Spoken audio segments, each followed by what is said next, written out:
நண்பர்களே, இன்னைக்கு இந்த வீடியோவில் நீங்கள் பயன்படுத்தக்கூடிய ஆண்ட்ராய்டு மொபைலில் எதை பற்றி நம்ம பார்க்க போகிறோம்னா, உங்கள் ஃபோனோட ஒரு முக்கியமான ஒரு செட்டிங்கை பற்றி நம்ம பார்க்க போகிறோம். இந்த செட்டிங் உங்களுக்கு ரொம்ப ரொம்ப யூஸ்ஃபுல்லாக இருக்கும். இது எது சம்மந்தப்பட்டது அப்படின்னு பார்த்தீங்கன்னா, டார்க் மோட், லைட் மோட் சம்மந்தப்பட்டது. ஸோ கண்டிப்பாக பாருங்கள், ரொம்ப யூஸ்ஃபுல்லாக இருக்கும். அதுக்கு நீங்கள் என்ன பண்ணுறீங்க, வழக்கம் போல் வீடியோக்கு லைக் கொடுத்துக்கோங்க, தொடர்ச்சியாக நம்முடைய சேனலை சப்போர்ட் பண்ணுங்கள். அதே மாதிரி தமிழ் டெக் ஜிஞ்சர் பேரில் ஒரு டெலிகிராம் அக்கௌண்ட் இருக்குது, அதோட லிங்க் நான் கீழே கொடுத்துருக்கேன். தேவைப்பட்டா ஜாயின் பண்ணிக்கோங்க. ஒருவேளை நீங்கள் யூடியூபோட நோட்டிஃபிகேஷனை மிஸ் பண்ணிட்டீங்கன்னா டேரெக்டாக அங்கே கேட்ச் பண்ணலாம். இப்போ என்ன பண்ணலாம், வாங்க வீடியோக்குள்ள போலாம்.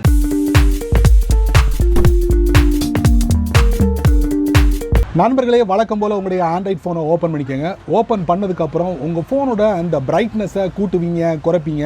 எப்படி கூட்டுவீங்கன்னா, உங்கள் ஃபோனில் ஒவ்வொரு மாடல்லையும் வித்தியாசமான ஒரு செட்டிங் இருக்கும். அதாவது மேலேருந்து கீழே ஸ்வைப் டவுன் பண்ணுங்கள், மறுபடியும் ஸ்வைப் டவுன் பண்ணுங்கள். இந்த மாதிரி கூட்டுவீங்க, குறைப்பீங்க பிரைட்னஸை. சரிங்களா? இது எல்லாத்தையும் நீங்கள் பண்ணுவீங்க. பட் உங்கள் ஃபோனில் ஒரு முக்கியமான ஒரு செட்டிங் இருக்குது. இந்த செட்டிங் என்ன செய்யணும்னா, நீங்கள் என்னெல்லாம் பண்ணுறீங்களோ அது எல்லாத்தையும் ரீட் பண்ணும். ரீட் பண்ணிவிட்டு அந்த சூழ்நிலைக்கு ஏற்ற மாதிரி அது ஆட்டோமேட்டிக்கலி நமக்கு நம்முடைய ஸ்க்ரீனுக்கு வந்து ஒரு பிரைட்னஸ் கொடுக்கும். சில இடங்கள்ல வந்து பிரைட்னஸ் கம்மியாக கொடுக்கும். வெளிச்சம் அதிகமாக இருக்கிற இடத்துல வந்து நமக்கு வந்து பிரைட்னஸ் கம்மியாக கொடுக்கும். அதே மாதிரி இருட்டான பகுதிகளில் வந்து பிரைட்னஸ் அதிகமாக கொடுக்கும். ஸோ இது எல்லாத்துக்கும் ஒரு காரணம் இருக்கு. ஸோ அதுதாங்க அடாப்டிவ் பிரைட்னஸ். ஸோ இதை வந்து நீங்க கிளியர் பண்ணாலே போதுமானது.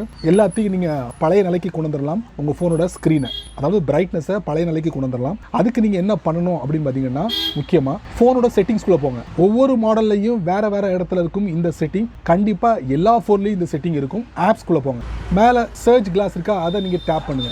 இதில் டிவைஸ் ஹெல்த் சர்வீஸ் அடிங்க. டிவைஸ் ஹெல்த் சர்வீசஸ் அதை நீங்கள் டேப் பண்ணுங்க. முடிச்சதுக்கப்புறம் ஸ்டோரேஜ் இருக்கும், அதுக்குள்ளே போங்க. இப்போ பார்த்தீங்கன்னா கிளியர் கேஷே, இதை கொடுத்து கிளியர் பண்ணுங்க. கிளியர் ஆயிடுச்சா கேஷே? அப்புறம் மேனேஜ் ஸ்டோரேஜ் இருக்கும், அதுக்குள்ளே போங்க. போனதுக்கப்புறம் பாருங்க, clear all data for the device health service including battery statistic and adaptive brightness data.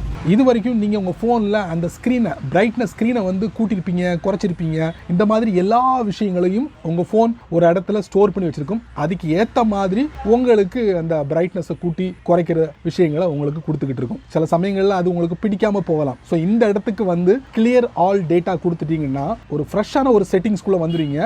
அதுக்கப்புறம் பார்த்தீங்கன்னா உங்கள் ஃபோனோட அந்த பிரைட்னஸை கூட்டுறது, குறைக்கிறது எல்லாமே வந்து நியூட்ரலாக இருக்கும். ஸோ இந்த பகுதியில் வந்து கிளியர் ஆல் டேட்டா கொடுத்துட்டு அதுக்கப்புறம் மீண்டும் ஃபோனை ரீஸ்டார்ட் பண்ணுங்க. உங்கள் ஸ்க்ரீன் வந்து எப்போதும் போல நார்மலாக இருக்கும், ஃப்ரெஷ்ஷாக இருக்கும். நான் ஸ்டார்டிங்கிலே டார்க் மோடு, லைட் மோடு அப்படின்னு சொன்ன உடனே உங்களுக்கு இந்த வீடியோவை ஸ்கிப் பண்ண தோணி இருக்கும். பட் நீங்கள் உள்ளே போய் பார்த்துருப்பீங்க. கண்டிப்பாக ஒரு யூஸ்ஃபுல்லான ஒரு செட்டிங்கை நான் உங்களுக்கு தெரியப்படுத்தி நினைக்கிறேன். ஸோ இதை பற்றி நீங்கள் உங்களுடைய கருத்துக்களை கீழே கமெண்ட் செக்ஷனில் பதிவு பண்ணுங்க, நான் தெரிஞ்சுக்கிறேன். பயனுள்ள வீடியோ இருந்தால் 4 பேருக்கு ஷேர் பண்ணுங்க, அவங்களும் இதோட பலனை அனுபவிக்கட்டும். நீங்கள் நம்ம சேனலுக்கு புதுசாக இருந்தீங்கன்னா வழக்கம் போல வீடியோக்கு சிவப்பு கலர் பட்டன், பக்கத்தில் ஒரு பெல் ஐக்கான், பிடிச்சா லைக் பண்ணுங்க, பிடிக்கலன்னா அன்லைக் பண்ணுங்க.